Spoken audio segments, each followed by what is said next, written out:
नमस्कार, स्वागत है आप सभी का। मैं हूं हिमांशु और आप देख रहे हैं हलचल इंडिया। बेबाक खबर तेज असर। आइए नजर डालते हैं आज की खबर। बुलंदशहर में डिस्ट्रिक्ट बार एसोसिएशन का वार्षिक चुनाव 2025-26 संपन्न हुआ। एल्डर कमेटी द्वारा अध्यक्ष व महासचिव सभी पदों पर वोटिंग कराई गई। अध्यक्ष और महासचिव पद की मतगणना के बाद अध्यक्ष पद पर सुमन कुमार सिंह राघव और महासचिव पद पर अमित चौहान को विजयी घोषित किया गया। उपाध्यक्ष, कोषाध्यक्ष व सह सचिव और कार्यकारिणी के पदों पर एल्डर कमेटी द्वारा 18 अप्रैल को सुबह 11:30 बजे मतगणना करने का ऐलान किया गया है। 18 अप्रैल को एल्डर कमेटी द्वारा हाई कोर्ट के आदेश का हवाला देते हुए अन्य पदों पर मतगणना कराने से इनकार किया गया था, जिसका प्रत्याशियों ने विरोध किया। एल्डर कमेटी मुर्दाबाद के नारे लगाते हुए जोरदार धरना प्रदर्शन किया। विरोध प्रदर्शन के दौरान नव निर्वाचित अध्यक्ष सुमन कुमार सिंह राघव, महासचिव अमित चौहान, उपाध्यक्ष पद की उम्मीदवार सीमा सिंह, सह सचिव पद की उम्मीदवार निर्देश कुमारी, कोषाध्यक्ष पद पर उम्मीदवार मनीष मित्तल, कार्यकारिणी पद पर उम्मीदवार सुरेश गौतम और अन्य अधिवक्ता मौजूद रहे। क्या नाम है आपका? मेरा नाम विनय शर्मा है। वरिष्ठ उपाध्यक्ष के लिए मैंने नामांकन किया था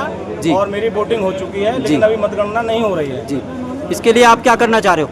इसके लिए मैं ये चाह रहा हूँ कि जिस तरह से वोटिंग की स्टार्टिंग हुई थी उस तरह से हमारी वोटिंग कराई जाए और जो भी रिजल्ट होगा सबके लिए जो काउंटिंग कराई जाए। काउंटिंग नहीं होती है तो आगे क्या कदम रहेगा आपका? आगे हमारा कदम ये है कि हम बार बार प्रेयर कर रहे हैं। यदि हमारी प्रेयर नहीं सुनी जाती है तो फिर अगला स्टेप धरना प्रदर्शन जो भी होगा वो करेंगे।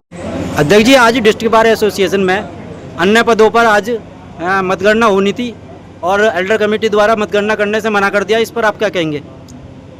जब कल चुनाव हुआ विधिवत और चुनाव संपन्न हो गया, उसके बाद दोबारा जब काउंटिंग शुरू हुई, 2 पदों पर काउंटिंग कर दी गई और ये कहा कि इन पदों पर काउंटिंग करने के बाद और अन्य पदों पर काउंटिंग की जाएगी। तो मेरा तो बड़ा स्पष्ट मत है, जब 2 पदों पर काउंटिंग हो गई तो वो काउंटिंग भी अविलंब होनी चाहिए। जैसा कि अभी ये काउंटिंग नहीं कराते हैं तो आगे आपका क्या कदम होगा? भाई, मैं तो जिनके साथ अन्याय हो रहा है और वास्तव में इन बच्चों ने चुनाव लड़ा है जिन्होंने भी, मैं उनके साथ। मेरा नाम सीमा सिंह है, एडवोकेट, और मैं कनिष्ठ इसकी उपाध्यक्ष की प्रत्याशी थी। और कल हाई कोर्ट का ऑर्डर आया था 2:30 बजे, जिसमें उन्होंने इस इलेक्शन को कैंसिल कर दिया था और उसके बाद में भी वोटिंग कंटिन्यू रही। उसके बाद में इन लोगों ने हमसे एक परमिशन लेटर पे सबकी साइन करवा ली है और हमसे ये कहा गया कि वोटिंग जो है हुई है और उसके बाद में काउंटिंग भी कंटिन्यू रहेगी। हम लोगों ने अपनी परमिशन दे दी। उसके बाद में रात को 9 बजे तक इन्होंने अध्यक्ष पद की और सेक्रेटरी पद की इन्होंने काउंटिंग करी। उसके बाद में इन्होंने मना कर दिया। हम लोगों के लिए बोला कि नेक्स्ट डे आपको 11:30 बजे बुलाया जाएगा काउंटिंग के लिए, उसमें आप सब आ जाएगा। अब हम 11:30 बजे यहाँ पे उपस्थित हुए तो इन्होंने हमारी काउंटिंग के लिए ये कह करके मना कर दिया कि हाई कोर्ट का कंटेम्प्ट होगा अगर हम इसकी काउंटिंग को कंटिन्यू करते हैं तो ये कंटेम्प्ट तो कल भी था ना, जब आपने 2 पदों की काउंटिंग करी थी। तो आज फिर हमारी काउंटिंग क्यों नहीं हो रही है? हमारी पास इतनी डिमांड है कि आज की काउंटिंग पूरी कराई जाए, उसके बाद में जो भी रिजल्ट होगा वो पूरी कार्यकारिणी देखेगी। चुनावी नहीं है ये, चुनावी होना चाहिए। एल्डर कमेटी अगर आपकी जो है मतगणना नहीं कराती है, क्या आगे आपका कदम होगा? हम तो बैठे हैं, हमारी डिमांड पूरी नहीं की जाएगी। आप किसी चीज का पूरी नाम है आपका? अमित चौहान।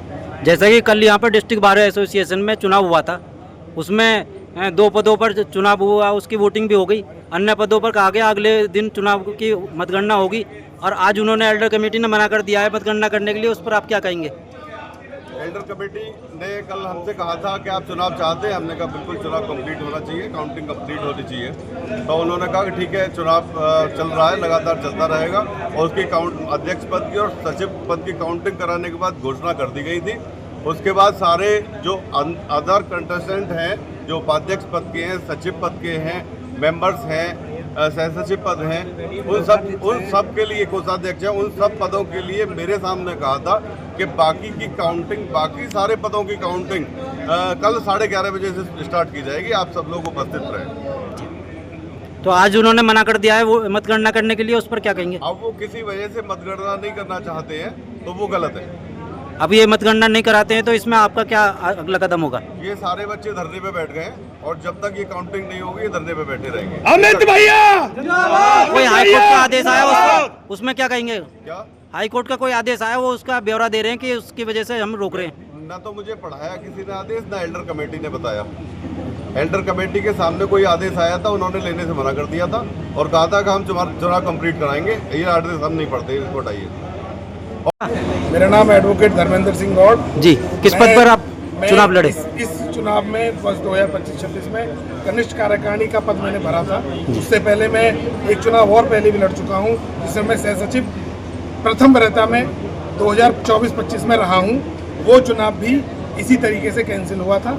उससे पहले भी मैं जॉइंट सेक्रेटरी लड़ा था, जहाँ मैं रह गया था दो चार वोटों से। अब आपकी क्या समस्या है? समस्या ये है कि जो पहला चुनाव भी कैंसिल हो गया, उसमें भी इसी तरह की घटनाएं घटी, और ये चुनाव हुआ है, इसमें भी हाई कोर्ट से कोई ऑर्डर आया या पास हुआ।